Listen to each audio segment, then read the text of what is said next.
with the influx of people who are voting early, and we can only expect even more people to vote absentee, the system has to catch up to the demand of voters. Our absentee voter turnout has just continued to rise from election to election. I think November of this past year we had almost 56% voter turnout prior to Election Day. The numbers are huge. What, in this last presidential election, over 1.5 million, I think, in Wisconsin alone? Because we have so many absentee and early votes, can we begin sort of the mechanical parts of dealing with those? Opening the envelopes, verifying those sorts of things, tabulating. Can we do that part of it early so that things can be done more quickly and we can figure out the results? And absolutely, across the board, 70% of Republicans say that's a great idea. 87% of Democrats say that's a great idea. And we can do it more quickly without in any way, shape, or form surrendering any of the accuracy,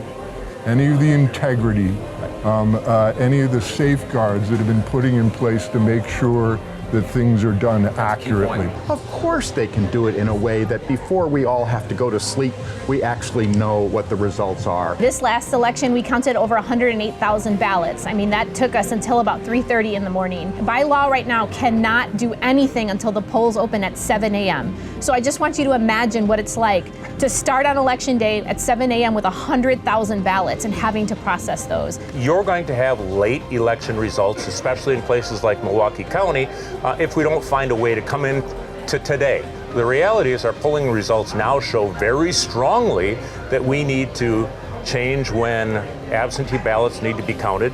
We need to make ballot drop boxes more uniform.